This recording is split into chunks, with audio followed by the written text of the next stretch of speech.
So I'm trying to change you? Wow, I'm so sorry that I love you. And I want to keep you in my life as long as possible. I want to be in your life as long as you'll have me, but I'm not going to sit behind a desk. Can you just put yourself in my shoes for 1 minute? Every time that you leave the house, I'm worried you're not going to come back. People get shot, people die. You've come close now twice. If I'm trying to change anything, it's your odds. Problem is, I didn't become a cop to sit behind a desk. I don't want to push paper. I don't want to write up parking tickets. I want to be out on the street. Risking your life. Yes, if that's the case, so be it. That's who I am. That's who you fell in love with. I fell in love with the guy who used cheesy pickup lines and who introduced me to the opera and taught me more about baseball than I ever wanted to know, not your job. I fell in love with you. So that guy.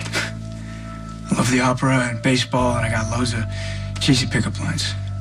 And I also love being a cop. You're gonna have to accept that. Or what? I want you to love me for me. All of me. Not some idealized version you have of me in your head. I'm not perfect. I'm not asking for perfection. I wouldn't even want that. But the constant danger is a problem for me. But if you can't accept that that's part of the package, then everything we're trying to build is not going to work out the way it's supposed to. All I'm asking is that you change assignments. I can't. Sitting behind a desk, it's never what I've even come close to thinking of myself doing. I grew up with Lieutenant Paletti on the street and back in the old neighborhood, talking to kids, helping them, making sure they were playing stickball instead of picking up a gun. Do you think he could do that from sitting behind a desk? And he was murdered! Okay, you're right, okay? We have to compromise here, but I guess I'm not willing to give up something that I love, something that I have a real passion for, and maybe you just don't get that right now. What is that supposed to mean? It means you've been focusing so much on your family's problems that you haven't paid attention to your own life, your own passions. I don't even know if you know what that would be right now. I think I'm not passionate about anything. I'm passionate about us, about our relationship, our love. I'm passionate about you. I'm sorry that's not enough for you. No, it's not good enough for you. Look, your passion can't be about me or your dad or your brother. It's got to be yours, something you love. It's okay. You can be selfish right now. It's necessary. Obviously. What about Crimson? I mean, you were happy there for a while. Crimson's a job. It's not me. Okay, great. You figured that out. Now, try and find something else, anything else, as long as it's about you and not me or your family or anybody else. So I'm a bad person for caring about my family and wanting to make sure they're okay. Isn't that exactly what you're doing with your mom right now? No, I don't think so, actually. I think it's different. How? I think it's a double standard. You're putting your life on the line to help your mom, and when I put my career on hold to help my family, it means I'm not passionate about anything. I think you're just focusing on the wrong things here instead of yourself. I'm worried about you. Well, you can worry about me when I'm bleeding out from a gunshot wound in the hospital. You act like I did that on purpose or something. You went back to work on purpose. You left your desk job on purpose. I never told you I would be satisfied sitting behind a desk. But you told me that you would do it for me until you were fully recovered. Because I told you what you wanted to hear, okay?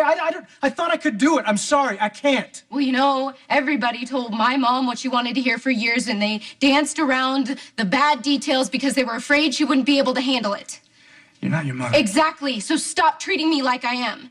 I'm not a delicate little flower. I don't need to be coddled or kept in the dark about what's really going on. Oh. All right, well then, don't force feed me whatever you think I want to hear. When have I done that? Oh, come on, Lulu, you've been sitting on the fence about our engagement ever since I asked you. It's like, it feels like you only said yes because I got shot and you didn't want to upset me or cause me to have some kind of a setback. If anyone's been coddling anyone, it's you. I said yes because I love you and I want to spend the rest of my life with you. But if you don't make changes, your life is going to be cut short. I don't go out looking to get shot, okay? Yes, it is a hazard of my job, but it rarely ever happens.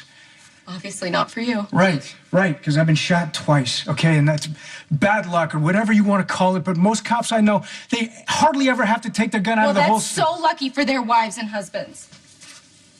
You know what? This argument, it's like this crazy circle. I just want to break out of it, okay? I want to go to work and do my job to the best of my ability, and I want to come home to you, and I want to hear about your day, and I want to have a normal life. You didn't come home. I was waiting, and you didn't come home. I can't go through that again. Live your life by worrying about what might happen next. You never get off the couch. I mean, you wouldn't get in a car, you wouldn't get on a plane. None of us know how long we have on this earth. I realize that, but there are safer ways to live, which is why there are seatbelts in cars and planes, and there are crosswalks in the streets. That's why I carry a gun when I go into a dangerous situation. Dante, that's the thing about your job. You don't know when it's going to be dangerous. You're right. That stuff is out of my control, so you have to decide if it's something that you can live with. You're acting like I'm being unreasonable for wanting you to be safe. All I want to do is make the best of the moments that we do have. Okay, by living together and laughing with each other and loving and living every moment to the fullest. That's all I want to do. So this is going to be your way. I'm not going to argue with you anymore, Lulu. I love you and I want to be with you more than anything. But I can't change. So that means it's up to you to decide. I don't want to lose you. If you change me, you kind of already are.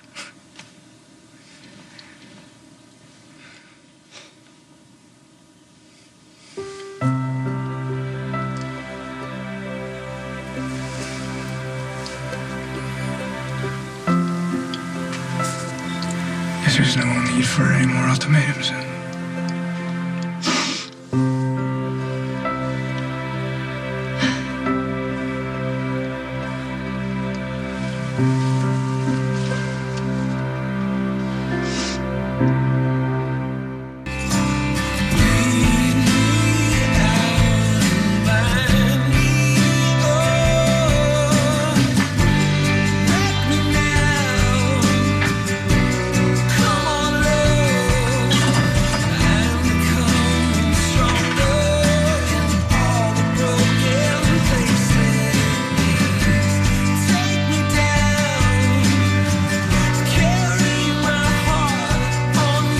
It's Dante.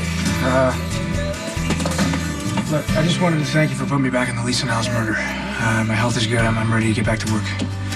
So thanks.